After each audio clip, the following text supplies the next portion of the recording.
Question number 5 में कह रहा है कि m is equal to A I जे है, वेयर आई जे बिलोंग कर रहा है 1 2 3 में, 3x3 मैट्रिक्स है सच दैट ए आई जे बराबर 1 होता है if j plus I is divisible by I, otherwise A I J जो है सो आपका 0 होता है। तो कौन सा स्टेटमेंट करेक्ट है, ये चीज आपको पकड़ना है। क्वेश्चन में ये था। तो आप बच्चे जानते हैं कि मैट्रिक्स को कैसे बनाते हैं। मैट्रिक्स आप कैसे लिखते हैं, फर्स्ट रो का जो एलिमेंट्स होता है उसको लिखते हैं A11, A12, A13। Second row का एलिमेंट को लिखेंगे A21, A22, A23 है। फिर थर्ड रो का जो एलिमेंट्स होता है A31, A32, A33, ऐसे एलिमेंट्स को लिखते हैं। ठीक है, अब आप ये चीज देखिए कि आई जे क्या होता है। आई जे कुछ नहीं होता है सर, ए आई जे जो बोलते हैं इसका मतलब है आईएथ रो और जेथ कॉलम का एलिमेंट होता है ना। रो कॉलम क्या होता है भाई, हॉरिजॉन्टल हॉरिजॉन्टल रो होता है और वर्टिकल वर्टिकल कॉलम होता है। This is horizontal and this is vertical. Horizontal में रो होता है, वर्टिकल में कॉलम होता है। ये बेसिक चीज है, आपको पता होगा। ओके, यहाँ पे कहता है कि एलिमेंट्स कैसे कैसे हमको डालना है। डायरेक्ट मैट्रिक्स नहीं दिया है, लेकिन हमें क्लू दिया है। क्लू क्या है, क्लू है कि j प्लस 1 अगर i से डिवाइड होता है तो आपको 1 लिखना है, अगर j प्लस 1 डिवाइड नहीं होता है तो 0 लिखना है। तो आप यहाँ पे जस्ट आप एलिमेंट्स को ऐसे ही लिख पाएंगे।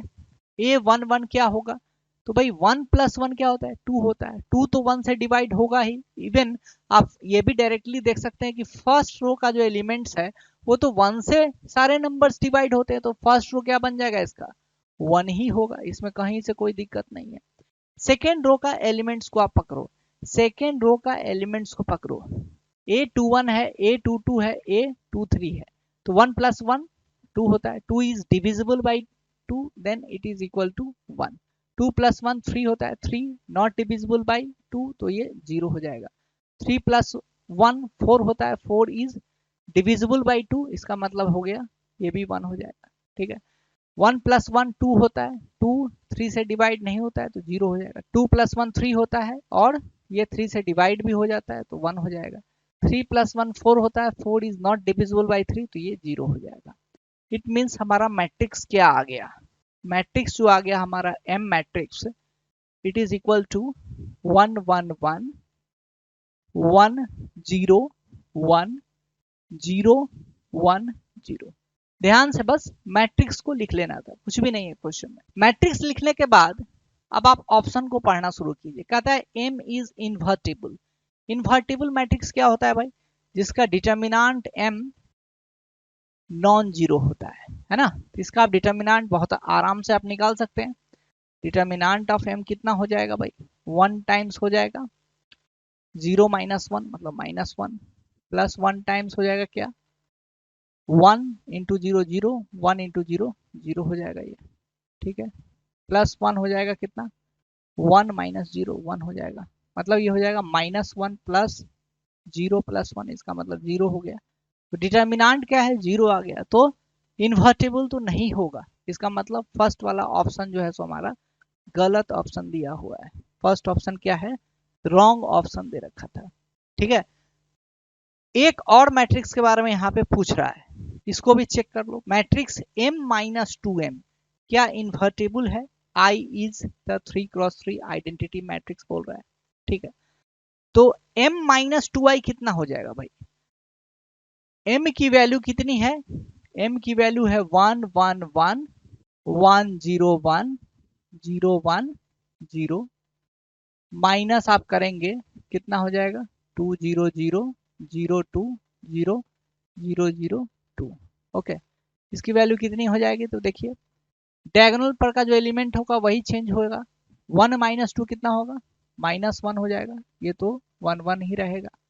ठीक है, फिर आप देखिए ये 1 रहेगा, 0 माइनस 2 कितना हो जाएगा, -2 हो जाएगा, ये भी 1 रहेगा। फिर 0 हो जाएगा, फिर ये भी 1 रहेगा, फिर 0 माइनस 2 हो जाएगा, -2 हो जाएगा। ठीक है, अब इसका डिटर्मिनेंट भी आप निकालो। इसका डिटर्मिनेंट निकालने कितना हो जाएगा, -1 टाइम्स 4 में से 1 गया, 4 में से 1 गया तो 3 हो जाएगा प्लस 1। यहाँ से 0 में से -2 गया, मतलब 2 हो जाएगा प्लस 1। 1 में से 0 जाएगा, ये 1 ही होगा। इसका मतलब क्या हो जाएगा, -3 + 2 + 1। इसका मतलब ये भी क्या हो गया, 0 हो गया। अब ये भी 0 हो गया, इसका मतलब m-2i भी नॉन इन्वर्टिबल मैट्रिक्स है, तो ये भी ऑप्शन क्या हो जाएगा, रॉन्ग ऑप्शन हो जाएगा। ए ऑप्शन और बी ऑप्शन क्या हो जाएगा हमारा, रॉन्ग ऑप्शन हो जाएगा। सभी बच्चों को समझ में आनी चाहिए, है ना। तो अब चलते हैं हम लोग बी और सी ऑप्शन पे। बी ऑप्शन में क्या कह रहा है, बी ऑप्शन में क्या कह रहा है, इसको हम लोग पहले देखते हैं। ओके, बी ऑप्शन में कह रहा है there exist a non zero column matrix a1 a2 a3 such that m को अगर हम गुना कर दे a1 a2 a3 से तो वो -a1 a2 a3 के बराबर हो जाता है। तो भाई m मैट्रिक्स क्या था हमारा, m मैट्रिक्स क्या था, यहाँ पे हमने बनाया हुआ है 1 1 1 1 0 1 0 1 0। ओके, इसको मल्टीप्लाई किससे करना है भाई, a1 a2 a3 से मल्टीप्लाई कर देना है। ठीक है भाई, तो इसको मल्टीप्लाई करके जो आंसर आएगा हमारा क्या आएगा, -a1 -a2 -a3। ओके, अब क्या करना है कि इस दोनों मैट्रिक्स को आप मल्टीप्लाई कीजिए। ये जो मैट्रिक्स दिया हुआ है इसको मल्टीप्लाई कीजिए। मल्टीप्लाई कर देंगे तो क्या आ जाएगा, a1 + a2 + a3 बराबर हो जाएगा -a1 के। फिर क्या होगा, a1 + a3, a1 + a3 ये हो जाएगा -a2 के। फिर क्या हो जाएगा भैया, a1 a2 a3 है तो ये a2 बराबर हो जाएगा -a3 के। ठीक है, थोड़ा सा ढंग से इसको लिख लेते हैं। तो क्या हो जाएगा, फर्स्ट वाले इक्वेशन को आप इधर लेफ्ट हैंड साइड में डालिए तो 2a1 + a2 + a3 ये 0 के बराबर है। सेकेंड इक्वेशन में -a2 को लेफ्ट हैंड साइड में डालिए तो a1 + a2 + a3 ये भी 0 के बराबर है। ठीक है, थर्ड इक्वेशन क्या है हमारा, a2 + a3 क्या है, 0 के बराबर है। ओके, तो a2 + a3 का जो वैल्यू है इसमें आप क्या कर दो, सब्सटीट्यूट कर दो। तो a1 की वैल्यू कितनी आ जाएगी, 0 आ जाएगी। फर्स्ट इक्वेशन में सब्सटीट्यूट करेंगे a2 + a3 की वैल्यू तो a1 की वैल्यू 0 हो जाएगी, है ना। a1 की वैल्यू 0 है और a2 और a3 में हमें कुछ दूसरा इसमें इक्वेशन नहीं बन रहा है ना, ये आपको लीनियर इक्वेशन है। तो a2 का जो वैल्यू होगा हमेशा a3 के टर्म में आएगा, a3 का वैल्यू हमेशा a2 के टर्म में आएगा, है ना। हायर क्लास में आप पढ़ेंगे तो इसमें फ्री वेरिएबल का कंसेप्ट आ जाता है। यहीं से आप जब इंजीनियरिंग में चले जाएंगे तब वहां पे इस चीज को पढ़ेंगे लीनियर अलजेब्रा टॉपिक में। जो a2 a3 के बीच में क्या है, ये लिंकेज है। a2 हमेशा -a3 रहेगा। जैसे ही आप a3 का वैल्यू डालोगे a2 की वैल्यू आपको निकल जाएगी। ठीक है, तो हमें फ्री वेरिएबल, एक फ्री वेरिएबल यहाँ पे आ गया है। तो फ्री वेरिएबल आप बोलो चाहे नहीं बोलो, लेकिन आप डायरेक्टली सोच सकते हैं कि हमें जो वैल्यू आ रही है a1 a2 एंड a3। ठीक है, तो यहाँ पे आप डायरेक्टली देख सकते हैं भाई, यहाँ पे आप देख सकते हैं कि a1 की वैल्यू कितनी है, 0 है। ठीक है, तो a2 की वैल्यू a3 के टर्म्स में है, a2 की वैल्यू a3 के टर्म्स में, मतलब क्या हुआ भैया कि हमें a2 + a3 जो है सो 0 के बराबर है। इसका मतलब a3 जो होगा सो -a2 के बराबर होगा, है ना। तो अगर a2 अगर मान लो कि लैम्डा है तो a3 की वैल्यू कितनी हो जाएगी, -λ हो जाएगी। ठीक है, तो a1 a2 a3 क्या हो जाएगा भाई, a1 a2 a3 अगर हमें लिखना होगा a1 a2 a3 जो कॉलम मैट्रिक्स जो है ऐसे आप लिखो, चाहे आप यहाँ पे ऐसे भी लिख सकते हैं। कैसे लिख सकते हैं, a1 a2 एंड a3, इसको आप कैसे लिख सकते हैं भाई, तो a1 की वैल्यू कितनी है, 0 है, a1 की वैल्यू कितनी है, 0 है, और a2 की वैल्यू कितनी है, लैम्डा है, और a3 की वैल्यू -λ है। तो आप देख सकते हैं कि क्या है, लैम्डा को बाहर कर लोगे तो 0 1 -1 हो गया। मतलब लैम्डा की वैल्यू आप चेंज करते रहो तो आपको बहुत सारे a1 a2 a3 क्या है मिलते रहेगा और आपका वैल्यूज क्या होगा, निकलते रहेगा। इसका मतलब क्या हुआ, बी ऑप्शन जो है सो हमारा करेक्ट ऑप्शन हो जाएगा। ठीक है, अभी तक एक ही ऑप्शन, ये बी ऑप्शन करेक्ट हुआ है। तो चलिए अब एक ऑप्शन और बचा हुआ है सी ऑप्शन, तो इसको देख लेते हैं। सी ऑप्शन में कह रहा है द सेट एक्स जो कि एलिमेंट है r³ का, r³ मतलब जो ट्रिपलेट्स वाला है A1 A2 A3 टाइप का जो एलिमेंट है उसका है, सच दैट mx बराबर जीरो, mx बराबर जीरो।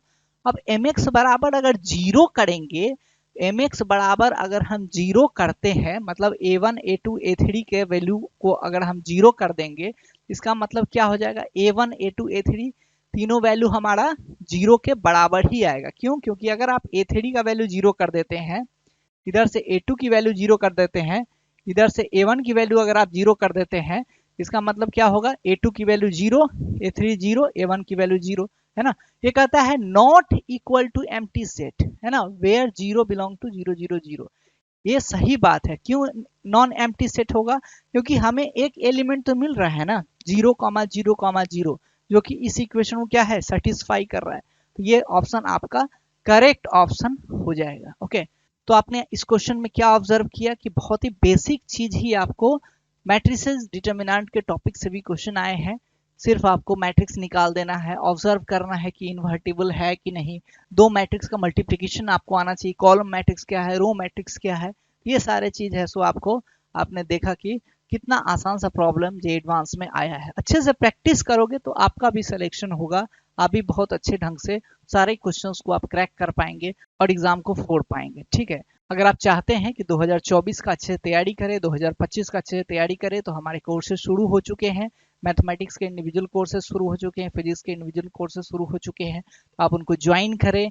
आप एक अच्छे मुकाम पे पहुंचे, कॉन्फिडेंटली आप IIT JEE मेंस और एडवांस दोनों को क्रैक करें। हमारे यूट्यूब चैनल IT फैक्ट्री को सब्सक्राइब कीजिए, अपने दोस्तों तक शेयर कीजिए। मिलते हैं नए वीडियो में, तब तक के लिए पढ़ाई करते रहिए। धन्यवाद, जय हिंद।